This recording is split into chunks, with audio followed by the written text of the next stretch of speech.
조갑제 TV 시청자 여러분 안녕하십니까. 2021년 10월 7일 밤 7시입니다. 해외여행 이야기를 좀 하겠습니다. 지난 7월 8월에 걸쳐서 제가 한 45일 동안 코로나가 창궐 하고 있는 유럽을 돌아다니면서 여행을 하고 왔습니다. 몇 차례 그 보고를 드렸습니다. 또 현지에서 동영상을 올리기도 했습니다. 그때 빠뜨렸던 이야기 하나를 해드리겠습니다. 브뤼셀에서 자동차를 몰고 남쪽으로 내려와서 프랑스의 스트라스부르크에서 하룻밤 자고 다시 차를 몰고 스위스로 갔습니다. 스위스에서 첫 번째 머문 곳은 루체른입니다. 루체른 하면은 여러분들 아마 호수를 생각하실 겁니다. 아주 근사한 호수가 있습니다. 그 호수에는 카펠 다리라고 목조 다리가 있는데 이게 길이가 200m를 넘습니다. 14세기에 만들어졌습니다.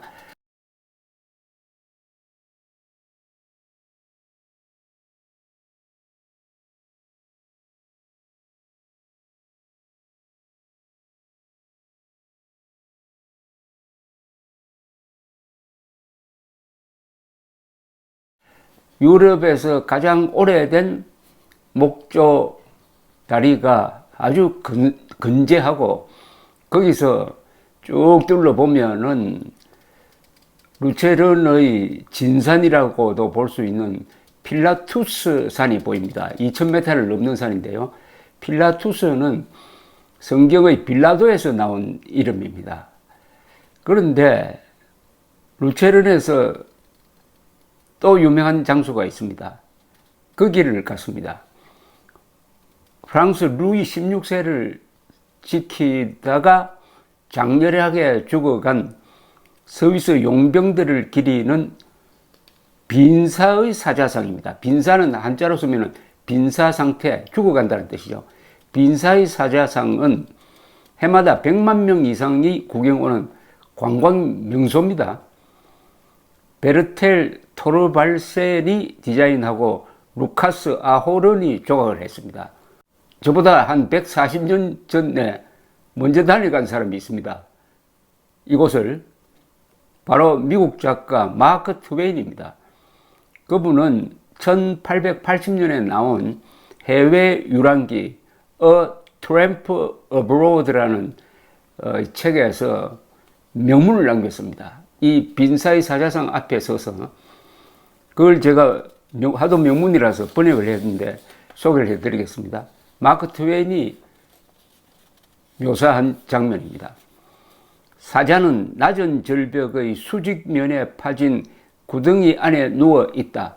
몸집은 거대하고 고귀하게 보인다.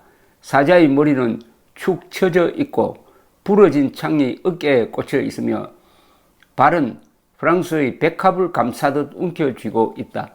덩굴이 절벽을 흘러내려 바람에 흔들리고 물줄기가 위로부터 내려와 바닥의 연못에 떨어지는 가운데 사자상은 연못의 평평한 수면의 수련 속에서 반사된다. 주변엔 초록의 나무와 풀이 있다. 죽어가는 사자가 근사한 쇠난간에 둘러쳐진 공공장소의 화강한 받침대 위가 아니라 편안한 숲으로 둘러싸여 소음과 소란으로부터 차단되어 있는 이곳에 누워 있는 것이 참 잘 어울린다. 루체른의 사자상은 어디서든 강렬한 인상을 주겠지만 여기만큼 강렬한 곳은 달리 없을 것이다.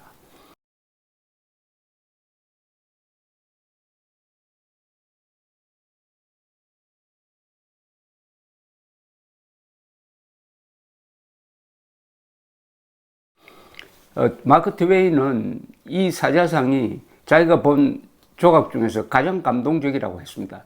저도 그 앞에서 그 좀 슬픈 표정의 사자를 보면서 스위스 용병을 생각했습니다. 이것은 어떻게 만들어졌느냐 하면은 역사적 배경이 있습니다. 프랑스 대혁명이 일어났습니다. 루이 16세가 바로 타도되지는 않았습니다. 루이 16세가 왕당파들이 정부하고 있는 곳으로 도망을 가려다가 붙잡혀서 다시 돌아와가지고 파리의 이 튤러리 궁전에 있을 때입니다. 그게 1792년 8월 10일인데 폭도들이, 혁명군이겠죠 뭐, 폭도들이 튤러리 궁전을 습격을 해가지고 루이 16세를 납치하려고 그럽니다. 그때 루이 16세를 지키던 프랑스 근위대는 도망가 버리고 이 근위대에 배속되어 있던 약 760명의 스위스 용병이 최후까지 항전하다가 몰살되었습니다. 그 와중에서 루이 16세는 포위된 스위스 용병들에게 그만 후퇴해가지고 병영으로 돌아가라는 명령서를 보냈는데 용병대장이 그것을 받았을 때는 이미 돌이킬 수 없는 상황이 되었다고 합니다. 총탄도 바닥이 나고 수적으로 압도되었습니다. 약 300명의 스위스 용병은 그 며칠 전에 식량 호송을 위하여 노르망디에 파견 나가서 목숨을 잃지 않았습니다. 그러나 끝까지 싸우던 760명이 몰살을 했습니다. 용병대장 칼 요세프 폰 바하마는 붙잡혔다가 재판을 받고 길로틴에서 참수되었습니다. 붉은 용병 복장을 한 채로 죽었다 합니다. 그런데 이 빈사이 사자상을 만든 사람은 당시 루체른의 휴가를 나와서 목숨을 부지할 수 있었던 알티스 호펜이라는 용병 장교였습니다. 이 사람이 모금을 시작했고 유럽의 왕가들이 스위스 용병의 그 충성심에 감동을 해서 후원을 했다고 합니다. 그런데 스위스에서는, 특히 루체른에서는 외국 왕을 위해서 죽은 용병들을 왜 추모하느냐는 비판도 많았다는 겁니다. 그래서 이 사자상의 다리를 톱질해가지고 파괴하려는 사람들도 있었다고 합니다. 이 사자상은 길이가 한 10m, 높이 6m로서 아주 큽니다. 그 밑에는 죽은 장교들의 이름이 적혀 있습니다. 이스라엘 군인들은 결사항전 의지를 다지기 위해서 마사다라는 요새를 찾아갑니다. 마사다에서 로마군과 대항해가지고 유대인들이 전멸한 곳입니다.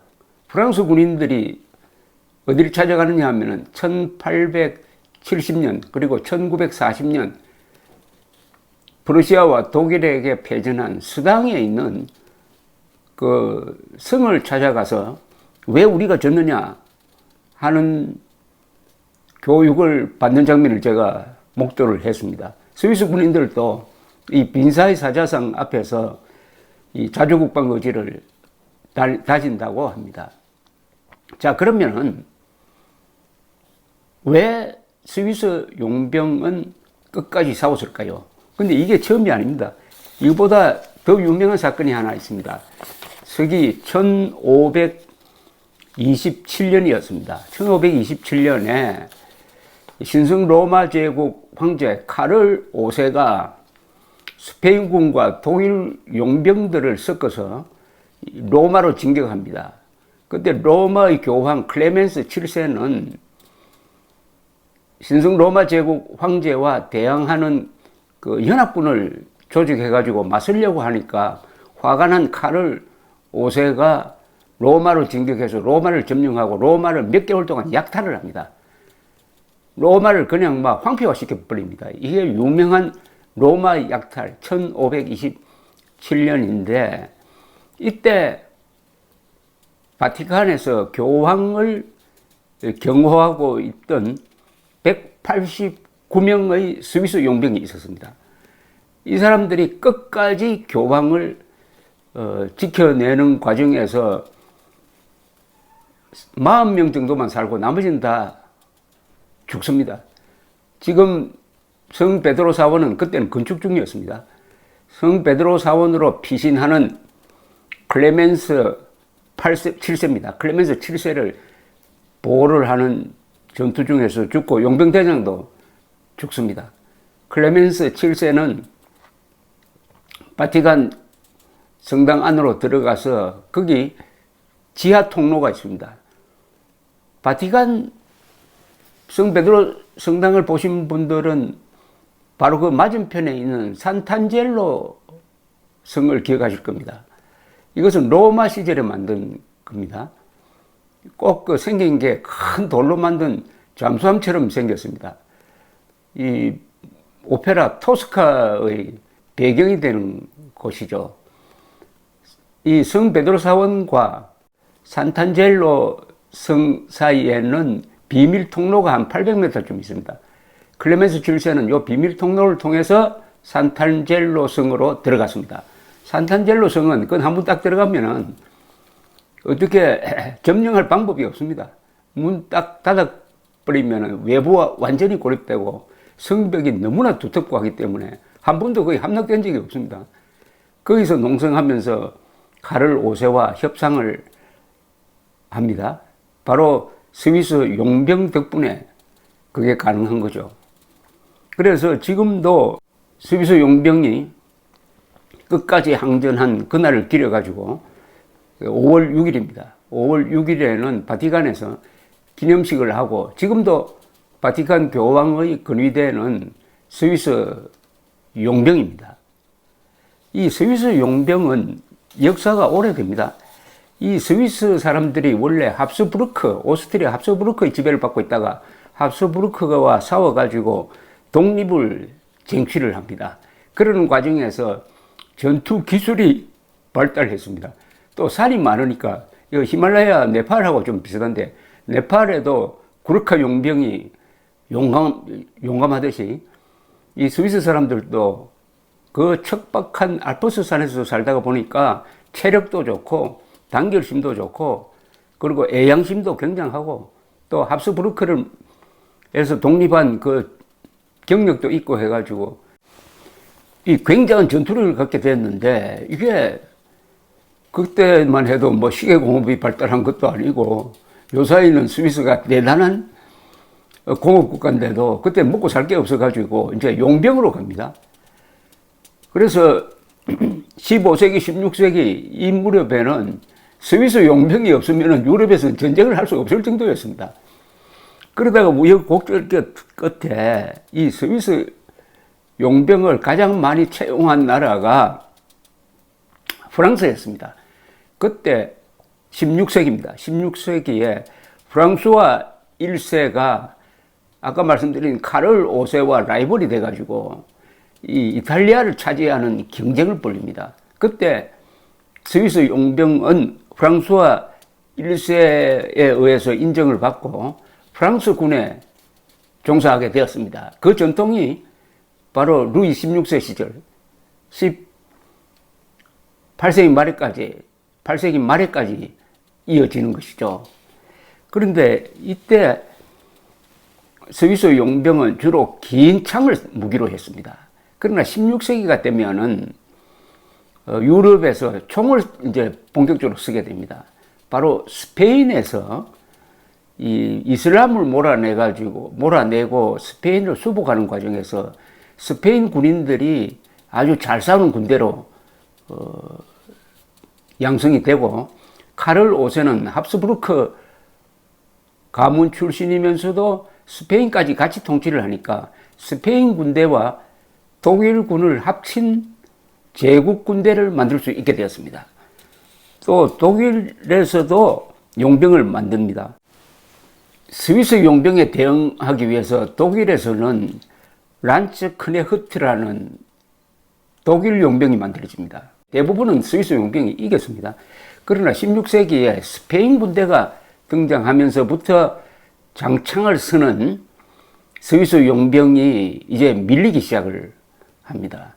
그러다가 1525년 파비아 전투에서 프랑스 군과 카를 5세의 신승 로마 제국 군대가 결전을 벌였는데 이때 스위스 용병이 프랑스 편에 섰습니다.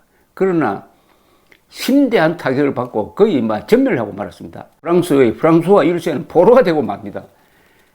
나중에 많은 인질금을 주고 풀려납니다만은 이 1525년 파비아 전투가 스위스 용병 전성 시대를 끝장내는 거죠. 그러나 프랑스는 이 인연이 오래 계속되어 가지고 프랑스 대혁명 이후에도 루이 16세를 보호하는 그런 위치에 있었다가 마지막까지 싸우다가 죽었다. 그러면은 이 두 가지 사건이 가장 유명한데, 루이 16세 보호작전과 1527년의 교황 보호작전에서 스위스 용병이 끝까지 싸운 이유는 뭘까요? 단순히 용감하기 때문일까요? 요새 연구하는 사람들은 이렇게 봅니다. 왜 이렇게 싸웠느냐? 용병이라는 것은 계약 관계입니다. 돈을 받고 충성을 파는 거죠. 그러려면 신용이 있어야 됩니다. 돈을 받았으면 돈만큼 대가를 치러야 된다. 그래서 그때 끝까지 싸우다가 몰살한 스위스 용병들의 마음속에는 우리가 여기서 죽지 않으면은 앞으로 유럽에서 스위스 용병을 누가 써주겠느냐? 우리가 여기서 죽어야 우리의 동료들, 우리의 후배들이 계속 앞으로 취직할 수 있다 하는 이런 정신으로 싸웠다는 겁니다. 저는 이게 애국심이나 뭐 이런 것보다도 더 진정한 군인 정신이 아니냐 하는 생각이 들었습니다. 여러분 루체른을 가시면은 꼭 이 빈사의 사자상에 한번 가셔가지고 아까 마크 트웨인이 이야기했던 대로 장렬하게 죽은 스위스 용병들을 빈사 상태의 사자로 이 비유를 해서 만든 아주 처연하기도 하고 엄숙한 그 조각상을 한번 감상해 보시기 바랍니다. 감사합니다.